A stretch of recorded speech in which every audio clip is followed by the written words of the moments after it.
오늘도 말씀 함께 보도록 하겠습니다. 누가복음 23장 44절에서 56절까지의 말씀입니다. 누가복음 23장 44절에서 56절까지의 말씀을 새한글 버전으로 봉독해 드리도록 하겠습니다. 어느덧 낮 12시쯤 되었다. 어두움이 온 땅을 덮쳐 오후 3시까지 이어졌다. 해가 빛을 내지 않았기 때문이다. 한편 거룩한 곳에 나눔막 한가운데가 찢어졌다. 그리고 큰 소리로 예수님이 부르짖으셨다. 아버지 두 손에 내 목숨을 내맡깁니다. 이렇게 말씀하시고 마지막 숨을 거두셨다. 일어난 일을 백명대장이 보고서 하나님께 영광을 돌리며 말했다. 과연 이 사람은 의로운 분이셨다. 이 광경을 보려고 함께 와 있던 무리들이 모두 일어난 일을 자세히 살펴보고는 가슴을 치며 돌아갔다. 예수님을 아는 사람들은 모두 멀찍이 떨어져 서 있었다. 갈릴레아로부터 함께 예수님을 따라온 여자들이 이 일을 보고 있었다. 보라, 어떤 사람이 있는데 이름은 요셉이고 유대아 최고의회 의원이었다. 그리고 착하고 의로운 사람이었다. 이 사람은 유대아 최고의회의 결정과 행동에 동의하지 않았다. 그는 유대아 사람들의 도시 아리마테아 출신으로 하나님 나라를 바라면서 기다리고 있었다. 이 사람이 빌라도에게 가서 예수님의 시신을 내달라고 요청했다. 십자가에서 그 시신을 내린 다음 고운 천으로 쌌다. 그러고는 바위를 깎아내어 만든 무덤 안에 모셨다. 거기에는 아직까지 어떤 사람의 장례도 모신 적이 없었다. 때는 안식일을 준비하는 날이었고 안식일이 밝아오고 있었다. 여자들이 뒤따라갔다. 그들은 갈릴레아에서부터 예수님과 함께 온 사람들이었다. 그들은 그 무덤을 또 예수님의 몸이 어떻게 모셔졌는지를 지켜보았다. 그들이 돌아가서는 갖가지 향료와 향유를 준비했다. 그러나 안식일에는 그들이 계명에 따라 쉬었다. 아멘. 네. 설교 시작하도록 하겠습니다. 아내는 제 첫사랑입니다. 갑자기 뜬금없이 이렇게 설교가 시작하는데, 제가 아내를 첫사랑이라고 얘기하는 것은 제가 아내를 만나기 전까지 모태솔로였기 때문은 아닙니다. 아내를 만나기 전에도 사랑한다고 고백했던 사람들이 있었고, 심지어 어리석게도 그들에게 영원한 사랑을 약속하기도 했었습니다. 네. 하지만 그 사랑 고백은 허망하게 흩어지는 말이 되어버렸습니다. 그리고 그렇게 끝나버린 사랑은 적어도 제 기준에 있어서는 사랑이 아닙니다. 사랑은 잠시 중단될 수는 있어도 끝날 수는 없는 것이기 때문입니다. 끝나버린 건 사랑이 아닙니다. 제가 사랑한다고 말하고 그 사랑을 아직까지 이어가고 있는 사람은 아내뿐입니다. 그렇기에 아내는 제 첫사랑이자 마지막 사랑입니다. 제 나름의 첫사랑에 대한 이야기로 오늘 설교를 시작하는 이유가 있습니다. 오늘 본문에서도 그 첫사랑을 쉬지 않고 이어가는 사람들이 등장하기 때문입니다. 그리고 그 사람들의 사랑의 방식을 살펴보면서 우리 또한 다른 이들을 사랑하는 것에 대해서 고민할 수 있는 시간을 가질 수 있었으면 좋겠습니다. 낮 12시 대낮인데도 갑자기 어둠이 온 땅을 뒤덮습니다. 태양이 빛을 잃어버린 것처럼 캄캄한 어둠이 3시간이나 지속됩니다. 마치 온 창조 세계가 창조주의 죽음을 애도하는 것 같습니다. 성전의 휘장이 위에서 아래로 찢어지는 초자연적인 일까지 벌어집니다. 그 두꺼운 휘장이 찢어졌다는 것은 하나님과 인간 사이를 가로막은 장벽이 무너졌다는 신호였습니다. 그리고 예수님은 그때 마지막 힘을 다해 외치십니다. 아버지 두 손에 내 목숨을 내맡깁니다. 그것은 단순한 죽음의 신음이 아니라 죽음 직전까지 끝까지 하나님을 신뢰하는 믿음의 고백이었습니다. 그렇게 예수님은 숨을 거두셨습니다. 그 광경을 보고 로마의 백인대장마저도 하나님께 영광을 돌리며 과연 이 사람은 의로운 분이셨다고 고백합니다. 예수님을 십자가에 못 박은 로마 군인의 입에서 나온 이 고백은 참으로 아이러니합니다. 예수님이 어떻게 죽는지 보자고 바라바를 살리고 예수님을 못 박으려고 구경하러 모였던 구경꾼들조차 가슴을 치며 슬퍼하며 발길을 돌립니다. 그들조차도 무언가 돌이킬 수 없는 일이 일어났음을 직감했던 것 같습니다. 누가는 여기에서 특별한 사람들에게 관심을 가집니다. 그것은 예수님이 십자가에 못 박혀 돌아가시는 상황 속에서 예수님을 끝까지 떠나지 않은 사람들입니다. 49절 말씀입니다. 예수님을 아는 사람들은 모두 멀찍이 떨어져 서 있었다. 갈릴레아로부터 함께 예수님을 따라온 여자들이 이 일을 보고 있었다. 저 멀리 갈릴레아부터 예수님을 따라온 여자들이 있었습니다. 예수님을 만난 이후부터 예수님에 대한 기대와 감사 그리고 사랑의 마음을 가지고 예수님을 따른 여인들입니다. 그들은 앞다투어 예수님을 사랑한다고 고백했던 12제자들조차 예수님을 떠나버린 지금 이 상황에서도 예수님에 대한 사랑을 멈추지 않고 그 죽음의 장면까지 지켜봅니다. 그들이 보고 있는 예수님은 그들이 예수님을 처음 보았을 때의 모습이 아닙니다. 기적을 베풀고 사람들을 고치시고 바리새인들에게 호통을 치시고 하나님 나라가 올 것이라고 그렇게 선포하시던 예수님의 모습은 온데간데 없습니다. 환호를 받으며 예루살렘으로 입성하던 예수님도 아닙니다. 그리고 그들이 기대했던 예수님의 모습은 결코 이렇게 십자가에 달린 모습은 아니었을 겁니다. 너무나도 끔찍하고 처참하고 초라하게 변해버린 예수님의 모습을 여인들은 지켜보고 있습니다. 하지만 그들은 결코 예수님을 떠나지 않습니다. 물론 조금 더 생각해 볼 만한 지점은 있습니다. 49절에서 이들은 모두 예수님의 십자가와는 멀찍이 떨어져 있었다고 기록되어 있습니다. 신학자들은 누가복음의 저자가 굳이 이 점을 언급했다는 점에 주목합니다. 이들이 지금 물리적인 거리뿐만 아니라 예수님에 대한 심리적인 거리 또한 멀어져 있음을 보여주는 증거라는 겁니다. 하지만 그렇다고 해도 이들은 지금 예수님을 따르던 이들 중에서 가장 가까이 있는 존재들은 분명합니다. 이미 다른 사람들은 뿔뿔이 흩어져 버렸으니까요. 게다가 지금 예수님은 채찍으로 고문당하고 십자가에 매달린, 그래서 너무나도 처참한 끔찍한 상태입니다. 그런 예수님의 모습을 차마 가까이서 볼 수 없어서 멀리 떨어져 있다고 생각해 볼 수도 있겠습니다. 어쨌든 그들은 예수님을 떠나지 않았습니다. 그리고 새로운 인물이 한 명 등장합니다. 그는 아리마테아 사람 요셉이라는 사람입니다. 50절부터 53절을 다시 한번 읽어드리도록 하겠습니다. 보라, 어떤 사람이 있는데 이름은 요셉이고 유대아 최고의회 의원이었다. 그리고 착하고 의로운 사람이었다. 이 사람은 유대아 최고의회의 결정과 행동에 동의하지 않았다. 그는 유대아 사람들의 도시 아리마테아 출신으로 하나님 나라를 바라면서 기다리고 있었다. 이 사람이 빌라도에게 가서 예수님의 시신을 내달라고 요청했다. 십자가에서 그 시신을 내린 다음 고운 천으로 쌌다. 그러고는 바위를 깎아내어 만든 무덤 안에 모셨다. 거기에는 아직까지 어떤 사람의 장례도 모신 적이 없었다.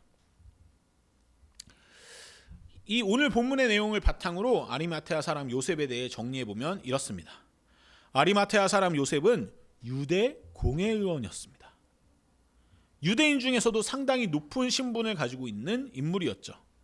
하지만 성경은 그가 공회의 의원이긴 했지만 공회의 결정에 동의하지 않았음을 기록합니다. 다시 말해서 예수님을 잡아 죽이려는 시도에 대해서 반대했던 사람이었다는 거죠.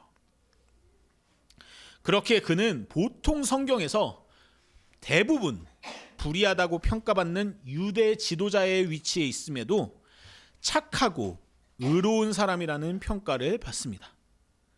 게다가 그는 종교 권력으로 스스로의 배를 채우는 데 급급한 사람이 아니라 하나님 나라를 기다리는 사람이었습니다. 유대인이기도 했습니다. 그런 그는 예수님이 십자가에서 죽으신 상황에 등장합니다.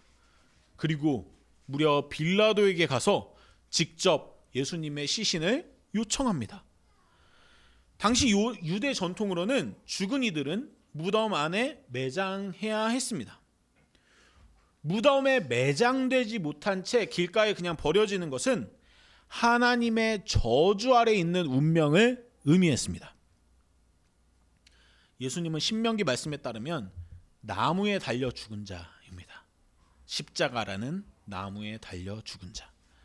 나무에 달려 죽은 자들은 신명기에서 하나님께 저주를 받은 자라고 해석됩니다. 유대 전통뿐만 아니라 고대 로마의 세계에서도 매장은 명예와 의무의 문제였습니다. 하지만 예외가 있었는데 사형 선고를 받은 사람들에 대해서는 그 죽음이 수치스러운 죽음이라고 해서 공식적으로 매장을 하지 않았습니다. 그렇기 때문에 십자가 처형으로 사형당한 예수님의 시신은 유대 전통으로나 로마의 관습으로나 길가에 그냥 버려질 운명이었던 거죠. 하지만 이때 요셉이 나타나 예수님의 시신을 수습합니다. 게다가 그는 예수님의 시신을 고운 천에 싸서 새 무덤에 안장했습니다. 당시의 무덤은 모래로 덮인 석판 위에 사체를 놓아두었다가 이제 부패가 시작되고 한 1년 정도가 지나면 이제 뼈만 남잖아요. 그 뼈를 수습해서 유골함에 담아서 다른 곳에 보관하는. 그러니까 그런 다음에는 이 무덤을 또다시 재활용하는 그런 방식이었습니다. 그래서 여기서 언급하는 새 무덤이라는 것은 그런 식으로 다른 사람의 시신을 보관한 적이 단 한 번도 없는 처음 사용하게 되는 무덤이라는 뜻인 거죠. 예수님은 빌라도에게 거절당할 것을 무릅쓰고 예수님의 시신을 요청합니다. 게다가 본인이 유대 공의 의원이기 때문에 다른 이들의 따가운 시선과 구설수를 감당할 것을 이미 알고 있었습니다. 그리고 새 무덤을 아낌없이 예수님께 내어드리기까지 합니다. 그는 왜 이렇게까지 한 걸까요? 요셉은 지금 모든 것이 끝났다고 생각되는 순간에도 그의 예수님을 향한 사랑을 멈추지 않았습니다.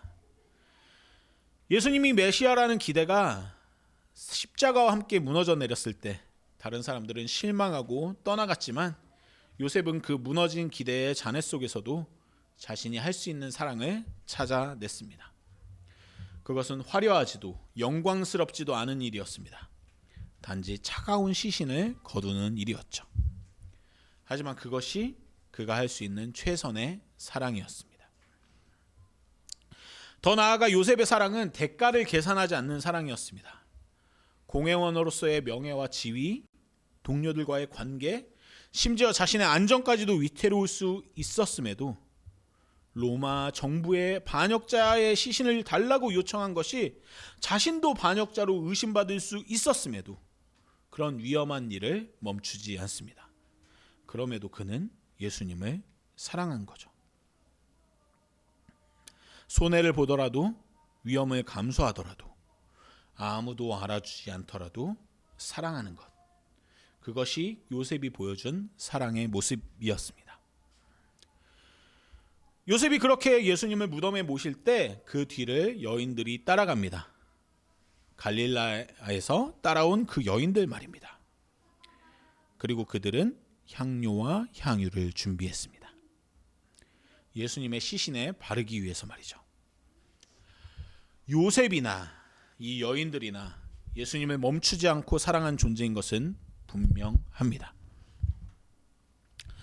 하지만 이들의 모습이, 이들의 사랑이 정말 아름다운 것은 예수님이, 그 사랑을 받고 있는 예수님이 이들에게 더 이상 그 어떤 것도 반응할 수 없는 상태라는 것, 그것 때문입니다.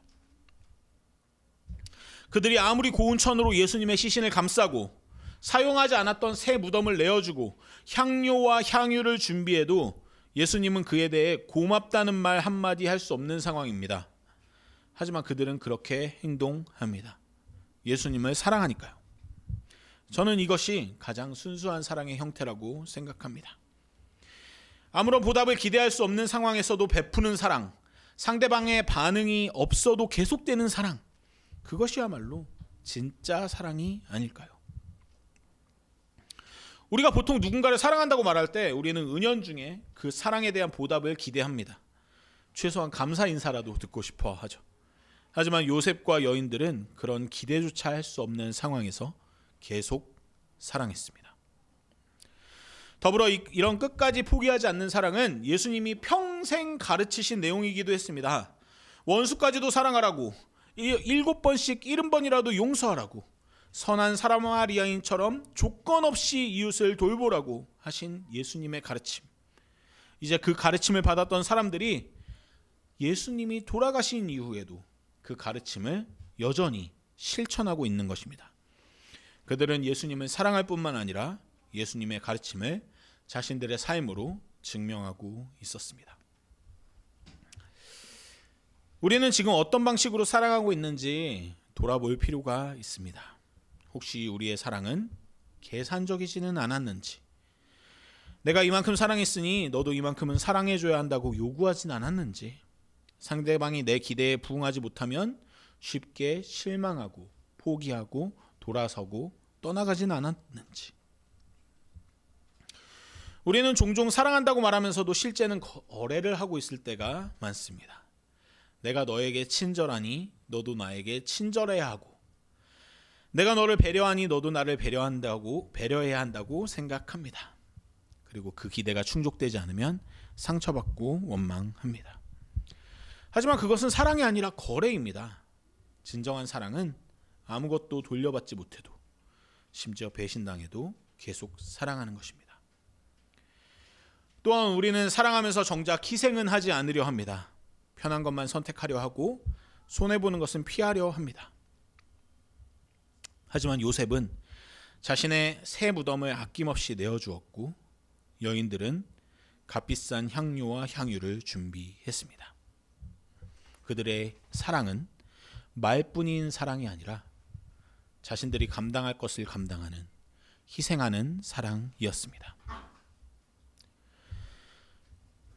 저는 신앙생활, 즉 예수님을 따르는 삶을 한마디로 정의한다면 그럼에도 불구하고 사랑하는 삶이라고 말하고 싶습니다. 오늘 본문에서 예수님은 숨이 끊어지는 순간조차도 하나님께 자신의 모든 것들을 맡기는 사랑의 고백을 합니다. 하나님이 침묵하시는 것 같아도, 기도가 응답되지 않는 것 같아도, 내 인생이 꼬여가는 것 같아도 그럼에도 불구하고 하나님을 신뢰하고 사랑하는 것, 사람들이 나를 배신하고 내 진심을 몰라줘도, 내 사랑에 무감각해도 그럼에도 불구하고 끝까지 사랑하는 것, 오늘 본문에서 예수님이 보여주신 사랑이고 요셉과 여인들이 보여주신 사랑입니다. 우리가 정말 예수님을 따르는 사람이라면, 아니 적어도 따르고 싶어하는 사람이라면 우리도 이런 사랑을 할 수 있었으면 좋겠습니다. 조건을 따지지 않는 사랑, 보답을 기대하지 않는 사랑, 희생을 감수하는 사랑, 끝까지 포기하지 않는 사랑. 그것이 얼마나 어려운 일인지 압니다. 하지만 그것이 예수님이 가신 길이고 우리가 궁극적으로 따라가야 할 길입니다. 그 사랑의 과정에서 누군가를 억지로 바꾸려 하지 않았으면 좋겠습니다. 사람은 쉽게 바뀌지 않습니다. 바꿀 가능성이 있는 것은 우리의 마음과 태도입니다. 더 인내하고 더 이해하고 더 사랑하는 사람으로 바뀔 수 있는 것은 나의 마음과 태도입니다. 누군가에게 계속 실망하고 있다면 기대를 내려놓을 수 있으면 좋겠습니다. 대신 있는 그대로의 그 사람을 받아들이고 사랑하면 좋겠습니다. 그런 상황에서도 부디 사랑을 선택하는 사람이 되면 좋겠습니다. 그것이 쉽지 않더라도, 상처받을 것을 알더라도, 손해볼 것이 뻔하더라도 사랑하면 좋겠습니다. 그것이 예수님을 따르는 길입니다. 마지막으로 예전에 우리가 유익한에서 함께 읽었던 로안 윌리엄스 신부님의 어둠 속의 촛불들이라는 책에서 한 구절을 나누며 설교를 마치려 합니다. 우리가 궁극적으로 사랑을 배신하는 이유는 누군가에게 적의를 품거나 그에 대한 인내심이 바닥나서가 아닙니다.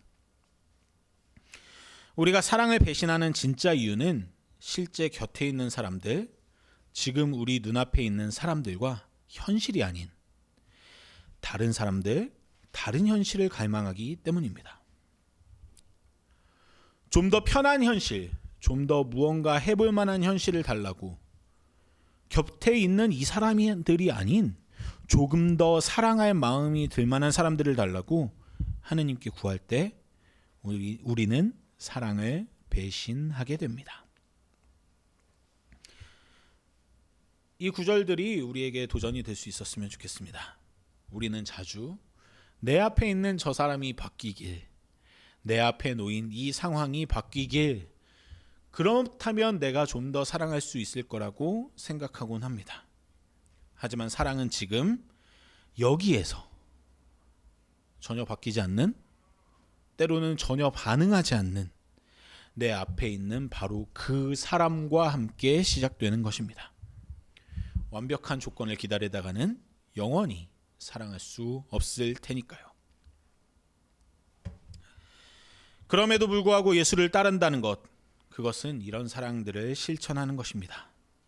오늘 본문의 요셉과 여인들처럼 모든 것이 끝났다고 생각되는 순간에도, 아무런 희망이 보이지 않는 순간에도, 아무런 반응을 보이지 않는 대상에게 그럼에도 불구하고 사랑을 멈추지 않는 것, 그것이 부활을 기다리는 우리의 자세이고 예수님을 따르는 우리의 길이 될 수 있으면 좋겠습니다.